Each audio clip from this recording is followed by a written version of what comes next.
comenta que existem dois modos do intelecto. Olha, isso aqui é maravilhoso, Júlio. Existe um modo,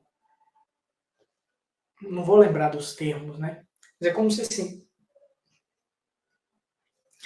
o conhecimento sobre os modos de agir e o conhecimento sobre os modos de não agir. Não entendi. Pensa. Sim, das proibições e dos mandamentos. Como se fosse. Não. Não? Porque do jeito que eu falei, realmente vai parecendo isso, mas o texto em latim é muito mais claro que, na verdade, é o conhecimento do modo de como trabalhar e o conhecimento dos modos de como descansar. É mais nesse sentido. Tipo assim, pensa numa ação boa. Pode falar. Dar esmola. Dar esmola.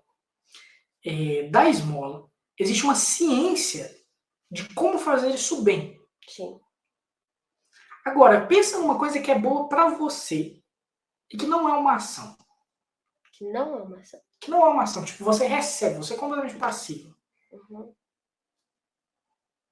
Quando eu estou orando e aí vem o entendimento de alguma coisa. Tem alguma consolação, uma Sim. alegria infusa, uma consolação ou um entendimento infuso, né? Essa é a forma de como não agir. Tipo assim, de como descansar. Entendi. Mas tipo assim. Sim, você tá agindo, né? Mas é porque o elemento central não é a sua ação. O elemento central não é a ação. Entendi. Porque, assim, você tem ali no... O Lavelle, ele tem uma coisa muito interessante, né? Que ele fala o seguinte: a finalidade da vida humana é o ato perfeito. Uhum. São duas finalidades, o ato perfeito e a contemplação perfeita. Uhum. A contemplação, na verdade, é a contemplação do perfeito. Porque a contemplação, ela não se modula por uma atitude nossa, mas pelo objeto que ela contempla. Concorda comigo? Concordo. Já o ato é o modo que ele é feito que transforma ele em mais perfeito ou menos, mas a atitude da contemplação é o objeto que ela contempla.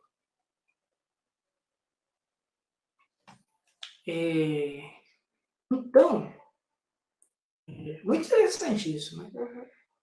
Então, aí você pode ver assim, por exemplo, isso daí são o intelecto ilustrativo, né? O intelecto ilustrativo trabalha sobre esses dois aspectos, ou do modo de trabalhar, ou do modo de descansar. Estou fazendo traduções mais ou menos assim. Essas duas vias, elas estão ligadas a todos os vícios. Ou você tem algum vício, que é você faz alguma coisa de uma forma errada, ou você vê algumas coisas de uma forma errada. Gostei. Entendeu? Todos os vícios estão nisso. E olha que perspicazíssimo do Boaventura. A virtude está lá na base. Uma pessoa pode ser virtuosa e ter um monte de vício. Porque os vícios estão na forma desses dois elementos. Mas esses dois elementos também são afetados pela boa vontade, né? Se esses dois elementos também são afetados pela boa vontade, de uma forma indireta. O que... A boa vontade, ela se manifesta por esses dois elementos. Sim, mas, por exemplo, pega São José de Cupertino, né? Uhum. A história lá de São José de Cupertino. Você vê que ele é um sujeito de extrema boa vontade, só completamente inepto. Entendeu o negócio? Entendi. Então a virtude, ele era um sujeito virtuoso, só que ele é um sujeito inepto. Mas dá um exemplo, então, de um sujeito que tem boa vontade, mas que tem um vício. São José de Cupertino. Não, mas um vício mais... Tipo, um vício mais sério, né? Sim. Você tem o Philip Roth. Não conheço. Eu não sei se... Não, acho que é Joseph Roth. Não, o Philip Roth eu acho que é outro cara. Joseph Roth, o sujeito que ele escreveu O Santo Beberrão. O livro do Santo Beberrão.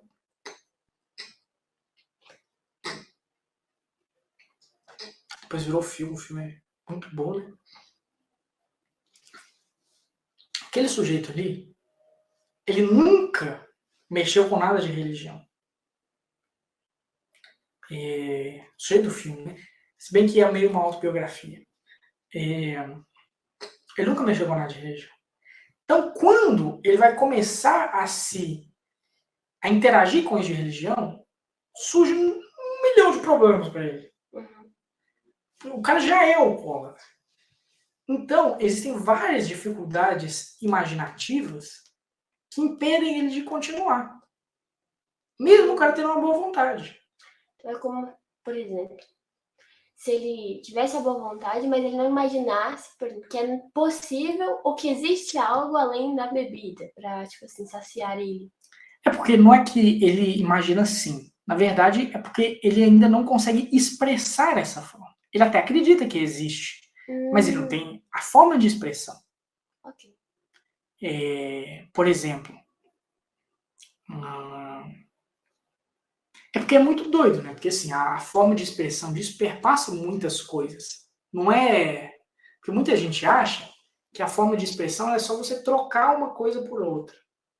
Tipo assim, não, você bebe muito, é só você comungar muito, você vai parar de beber muito. Não é assim, não é assim. Eu entendi que não é.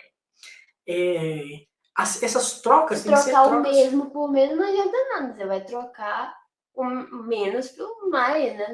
Não vai nem tirar o sujeito do vício. E o mais interessante é que essas trocas têm que ser no nível simbólico. Entendeu? Tem que ser no nível mental. Por isso que uma sociedade... Olha que interessante. Uma sociedade, quando ela perde o seu panorama filosófico, não é que nascem mais pessoas com má vontade. É que nascem mais pessoas que não conseguem expressar isso. Entendi. Tipo assim, por exemplo, pegar o caso do Brasil, né? É que o Brasil tem muitas pessoas más, mais do que os outros países. Acho que foi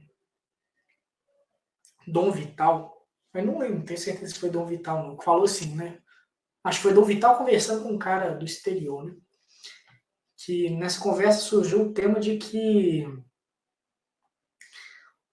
o Brasil, ele tem 99% das pessoas boas, só que esse 99% é dominado por 1% de pessoas ruins. Acho bem preciso. E assim, é isso, assim, é muito complicado essa questão de que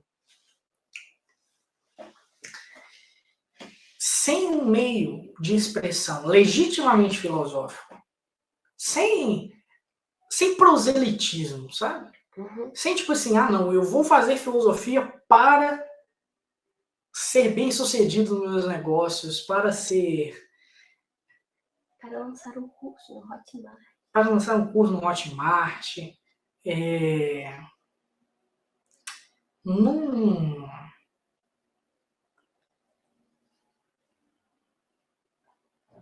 A filosofia só funciona como causa final. Como causa intermediária, ela não funciona. Aí ela vira sofismo, né? Vira sofismo, exatamente. E aí, é isso que São Boaventura vai falar. Ele vai falar que... Bom, primeiro que ele fala que assim, o fruto digno desse caminho é a alegria e a paz da aplicação das leis, sabe?